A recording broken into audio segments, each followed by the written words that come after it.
জয় মা বাংলা, জয় ভোলানাথ, জয় গুরু। নমস্কার, অ্যাস্ট্রোবিয়া রাশি সকলকে স্বাগত জানাই। আশা করি সকলে ভালো আছেন। আজ আবার মান্থলি রাশিফল নিয়ে আলোচনা করবো এবং আজকে আলোচনা করবো অগাস্ট 2026 কেমন যেতে চলেছে তুলা রাশির জাতক বা জাতিকাদের সেই নিয়ে। শুরুতেই বলবো, এই আলোচনা আপনাদের জীবনে 40 থেকে 50 ভাগ ফলিত হবে। কেউ দয়া করে ভাববেন না এটা 100% ফলিত হতে চলেছে। তার কারণ হচ্ছে বর্তমান গ্রহের স্থিতি অনুযায়ী যার ব্যক্তিগত লগ্নগোষ্ঠীর গ্রহের স্থিতির সঙ্গে যতটা বেশি ম্যাচ করবে তার সঙ্গে ততটা বেশি ফলিত হবে।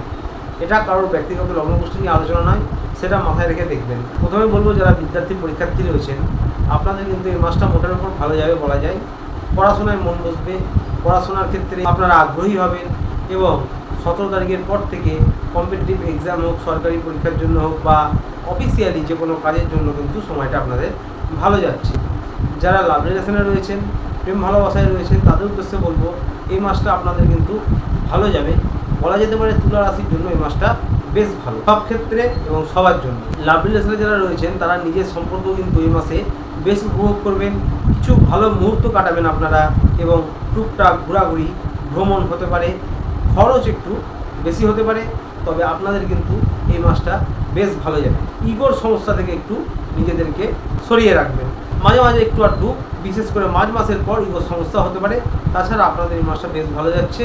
যারা হাজব্যান্ড ওয়াইফ রয়েছেন তাদের উদ্দেশ্যে বলবো, আপনাদের বোঝাপড়া উন্নত হবে, একে অপরের সাহায্য পাবেন। আপনাদের জন্য এই মাসটা বেশ ভালো কাটবে। কিছু ভালো মুহূর্ত আপনারাও কিন্তু এই মাসে কাটাবেন। হাজব্যান্ড ওয়াইফ যারা উভয়ই জব করেন বা ব্যবসায়ী তাদের উদ্দেশ্যেও বলবো, এই মাসটা আপনাদের অর্থনৈতিক পরিকাঠামো ভালো করবে এবং আপনাদের নতুন কিছু শুরু করার জন্য ভালো। ব্যবসায়ীদের জন্য ভালো, যারা সরকারি বেসরকারি চাকরি করছেন তাদের উদ্দেশ্যে ভালো। সরকারি কোনো আটকে থাকা কাজ 17 তারিখের পর কিন্তু সেই কাজ এগোতে পারে। ব্যবসায়ে অর্থনৈতিক পরিকাঠামো ভালো থাকবে, নতুন কিছু শুরু করা যেতে পারে, নতুন কিছু বিনিয়োগ করা যেতে পারে, তবে একটু সতর্কভাবে করতে হবে। লাভ হতে পারে, আয়ের উৎস বাড়তে পারে এবং আপনাদেরও কিন্তু টুকটাক ভ্রমণ হতে পারে।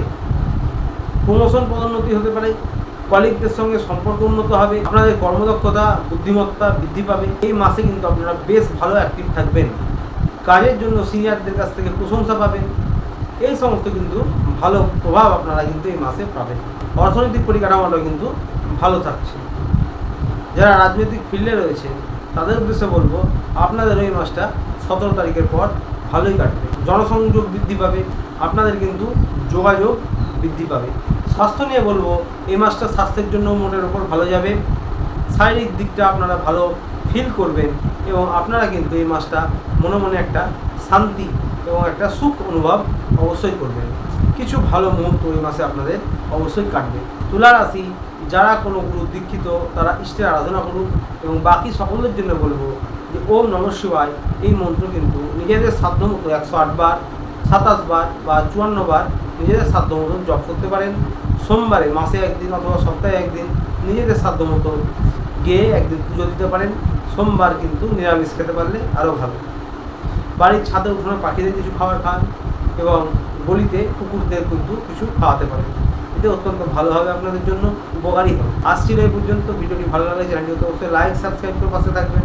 দেখা হচ্ছে পরের ভিডিওতে। ততদিনে ভালো থাকবেন, সুস্থ থাকবেন। নমস্কার।